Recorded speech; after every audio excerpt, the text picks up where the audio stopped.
Hi hello ನಮಸ್ಕಾರ ಎಲ್ಲರಿಗೂ. ನಾನು ನಿಮ್ಮ ವೀರಪ್ರಸಾದ್. ನೋಡ್ತಾ ಇರ್ಬೋದು ಬೆಂಗಳೂರಲ್ಲಿ ಸಿಕ್ಕಾಪಟ್ಟೆ ಚಳಿ. ತೋರಿಸ್ತೀನಿ ಮನೆ ಯಾವ ರೀತಿಯಾಗಿ ನಮ್ಮ ಮನೆ ಹತ್ರ ಪೂರ್ತಿ ಮಳೆ ಇದೆ ಅಂತ ಹೇಳಿ.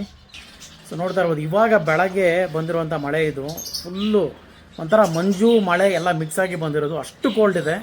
ಆ್ಯಂಡ್ ಇಲ್ಲ ಏನಂತ ಹೇಳಿದ್ರೆ ನಾವು ಗಿಡ ಎಲ್ಲ ಹಾಕಿರೋದ್ರಿಂದ ಇನ್ನೂ ಜಾಸ್ತಿ ಕೋಲ್ಡ್ ಜಾಸ್ತಿ ಆಗುತ್ತೆ. ಸೊ ಈ ಸಂದರ್ಭದಲ್ಲಿ ಪಕ್ಷಿಗಳನ್ನ ನಾವು ಯಾವ ರೀತಿ ನೋಡ್ಕೋಬೇಕು ಅಂತ ನಾನು ನಿಮಗೆ ತೋರಿಸ್ತೀನಿ. ಸೊ ವಿಡಿಯೋನ ಕರೆಕ್ಟಾಗಿ ಎಂಡ್ವರೆಗೂ ನೋಡಿ.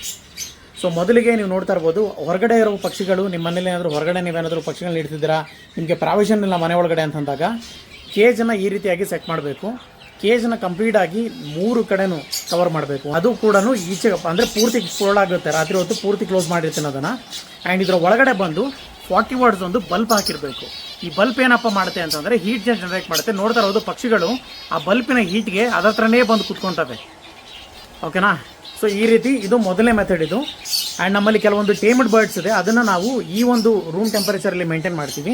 ಅದು ಯಾವ ರೀತಿ ಅಂತ ತೋರಿಸ್ತೀನಿ. ಸೊ ನೋಡ್ತಾ ಇರ್ಬೋದು ಇಲ್ಲಿ ಕಂಪ್ಲೀಟಾಗಿ ಒಂದು ರೂಮ್ ಟೆಂಪರೇಚರ್ನ ಫಿಕ್ಸ್ ಮಾಡಿದ್ದೀನಿ ನಾನಿಲ್ಲಿ. ಇದು ಹೀಟರು, ಅದ್ರ ಹಿಂದ್ಗಡೆ ಇರೋದು ಟೆಂಪರೇಚರ್ ಕಂಟ್ರೋಲರ್ ಇದು.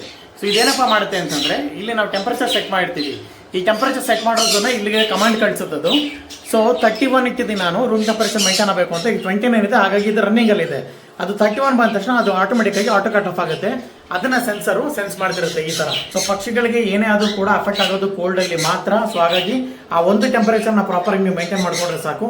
ಸೊ ನೋಡಿದ್ರಲ್ಲ ಸ್ನೇಹಿತರೆ, ಈ ರೀತಿಯಾಗಿ ನಾನು ಪಕ್ಷಿಗಳನ್ನ ಮೇಂಟೈನ್ ಮಾಡ್ತೀನಿ ಈ ಒಂದು ಕೋಲ್ಡ್ ವೆದರಲ್ಲಿ.